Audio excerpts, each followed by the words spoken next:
ఈ బిజినెస్ ఏదైనా మీ ఊర్లో ప్రమోషన్ చేయాలంటే అది సుమన్ టీవీతోనే సాధ్యం. ఇప్పుడే సంప్రదించండి.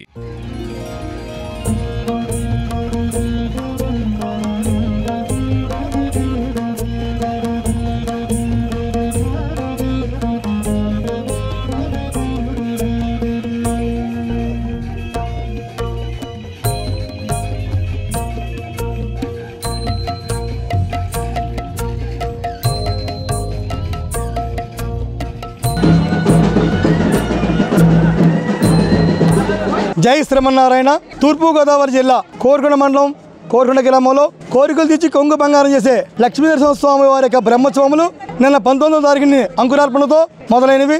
ఈ యొక్క కార్యక్రమాలు 7 రోజులు జరుగుతున్నవి. ఈ రోజు స్వామివారికి రథోత్సవం, తదుపరి కార్యక్రమం కళ్యాణము, 5వ రోజు చక్ర స్నానము, తదుపరి స్వామివారికి శ్రీపుష్పయాగం.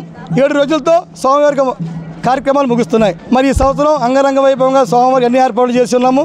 నేను కోరుకొండ గ్రామ సర్పంచ్ లక్ష్మీ సరోజయ్య గణేష్. మరి వచ్చిన భక్తులకి అన్ని సౌకర్యాలు, అలాగే విరియా రెడ్డి పంతులు గారి సత్వంలో అక్కడ అన్న సమారాధన. ఈ 5 రోజులు కూడా మధ్యాహ్నము రాత్రిపూట కూడా అక్కడ భోజన సౌకర్యం భక్తులకు ఏర్పాటు చేస్తాం. వచ్చిన భక్తులకి ఏ ఇబ్బందులు లేకుండా శానిటైజేషన్ చేయడం, అలాగే మంత్రులు సత్రాలు పెట్టడం, భోజనాల ఏర్పాట్లు, ప్రసాదాలు అన్నీ కూడా ఏర్పాటు చేస్తున్నాం. ఏమన్నా స్వామివారి మరి ఈ సంవత్సరం భక్తులు యందు భగవంతుడి అంటే భక్తులకు చాలా విశ్వాసంగా ఆ స్వామిని కొలుస్తారు. ఒక స్వామివారికి దివ్యమంగళ విగ్రహ స్వరూపాన్ని దర్శించినట్లయితే మళ్ళీ ఒంట్లో ఉన్న వ్యాధులు, మన సమస్యలు కూడా చక్కగా స్వామి పరిష్కరిస్తారు. అందువల్ల భక్తులు ఎక్కడెక్కడి నుంచి వస్తారండి, అంటే ఎన్ఆర్ఐలు కూడా వస్తారు. ఈరోజు ఇంచుమించు లక్షలాది భక్తులు ప్రజలు వస్తారు. అలాగే సేవకులు ఈరోజు శ్రీ లక్ష్మీ నరసింహస్వామి కళ్యాణోత్సవం సందర్భంగా ఇదే రోజు రథోత్సవం కూడా జరుగుతుంది. కాబట్టి గతాన్ని దృష్టిలో పెట్టుకుని ఈ సందర్భంగా మేము పూర్తి మొత్తం పటిష్టమైన బందోబస్తు ఏర్పాటు చేయడం జరిగింది. ఒక 4 సిఐలు, ఒక డిఎస్పీ గారు మరియు 10 మంది సిబ్బంది ఎస్ఐలు ప్లస్ 150 మంది నుంచి సుమారుగా బందోబస్తు ఏర్పాటు చేయడం జరిగింది. వీరిని కొండ మీదకి వెళ్లే వాళ్ళకి కావాల్సినటువంటి ఏర్పాట్లు, సదుపాయాలు ఏర్పాటు చేయడం జరిగింది.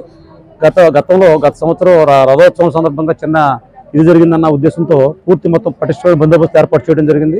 దీనికి ఒక 50 మంది సిబ్బందితో, 4 సిఐలు, 8 మంది ఎస్ఐలతో చుట్టూ బందోబస్తు ఏర్పాటు చేసి ఒక రోపాట్లను పెట్టుకుని ఎవరిని కూడా రథానికి దగ్గరగా లేకుండా దూరంగా చూసుకునేట్టు ఏర్పాటు చేయడం జరిగింది.